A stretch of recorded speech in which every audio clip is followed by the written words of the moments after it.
But will, let's give him a new name, will Benjamin Netanyahu 3.0 be the same Netanyahu as versions 1 and 2?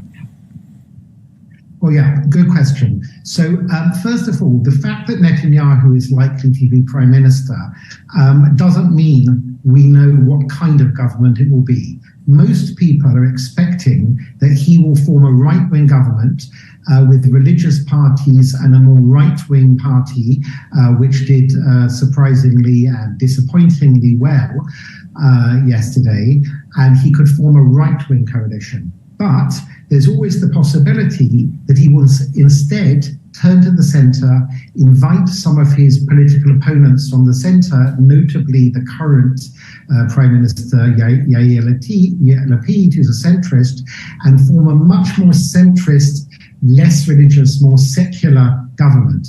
My hunch is that Netanyahu will prefer that.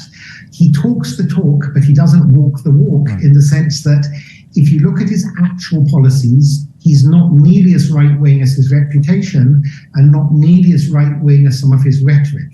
In the past, for example, he has actually avoided entering any wars. Unlike some other Israeli prime ministers, he's never invaded some country.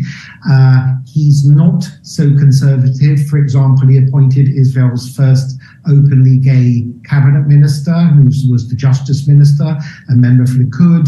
Netanyahu congratulated that minister on his civil partnership with his boyfriend and their 2 surrogate children.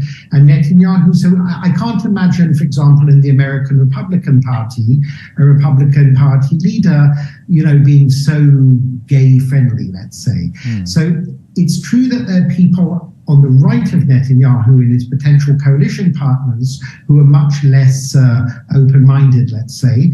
But Netanyahu himself is, he knows he's got to balance lots of things internationally, keep good relations with the United States, European Union, and other partners of Israel. And my instinct is he will definitely actually try to go for a more centrist government, not a government that pulls him too far to the right. The question is whether Yair Lapid and Benny Gantz and some of the centrist party leaders will agree to enter a government with him, but they could argue to their supporters that they're saving Israel from a government that's too far right-wing, and therefore they're going to join, even though they said they never would, with Netanyahu to have a kind of more broad-based centrist government. Of course, a day is a long time in politics.